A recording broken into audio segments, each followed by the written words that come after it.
The most important thing is that you find a time in the day where you can take a few deep breaths. Here we go. Floating is a way for you to disconnect all the noise and get very creative.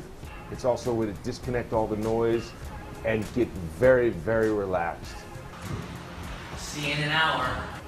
No sight, you'll have totally dark, totally soundproof, and you will float in 200 gallons of water and 1,300 pounds of Epsom salt. You're totally buoyant, you float in this relaxed environment, and it really gives you an opportunity to just disconnect from our hyper-connected world. In fact, there was a study done, monks meditate for 20 hours a day. I looked at an EEG of a 20-year monk, meditated for 20 hours a day. And I looked at an EEG of a guy, someone that floated on a regular basis, the same EEG. All right, so I just got done. I am so relaxed. I was in there 45, 50 minutes maybe. I feel like I got 8 hours of sleep. I feel refreshed. My shoulder doesn't hurt anymore. I think it's time to go conquer the world. Like this. Yeah. All right, let's go. I feel great. Yeah. Wow.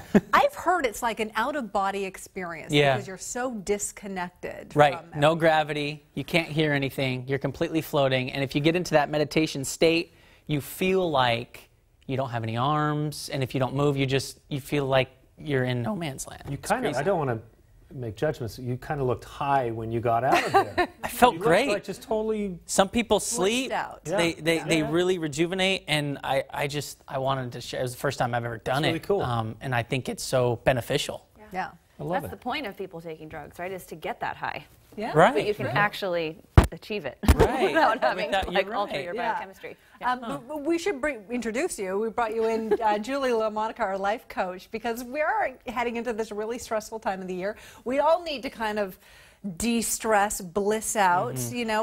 We probably can't all afford to do what Jordan did, which is to go float away our problems. But you do suggest we take some me time, right? Absolutely, yes. And the tricky thing is we all know that we need to do that, but it's the actual carving out on the calendar of when I'm going to have those minutes to myself that I think gets really tricky during the holiday season. So Julie, I'm speaking to a lot of moms. My wife, she does it all 24/7.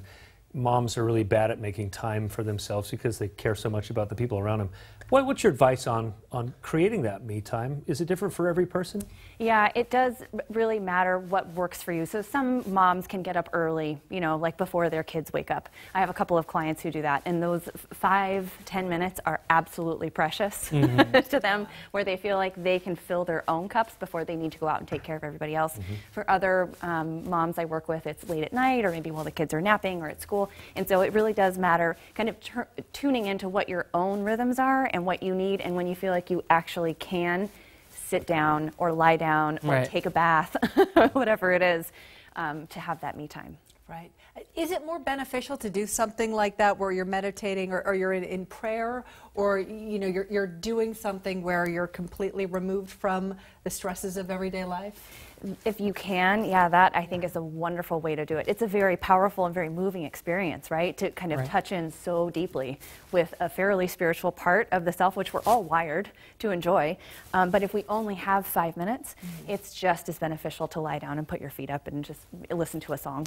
I think one of the big things too is when I was interviewing the owner, literally find time to take your phone and completely put it away. Right. Don't look at it. You got to try to find time to not think about it. And correct me if I'm wrong, but some people might take this example and say, "Oh, that's just you being selfish. You need to think about others." But you got to take care of number one first in order to take care of the others, right? That's exactly right. Yeah, if we aren't filled up, then it's really hard to do our best for other people. And so it's counterintuitive, but it's I don't think anymore that selfish needs to have such a negative connotation. Right. If we're doing something to support ourselves or nourish ourselves, it's so that we can be the best that we possibly can for our families. Even just getting enough sleep. I find if I cut short on sleep, I'm a nut. Yes. Just a grumpy jerk for like the whole next day.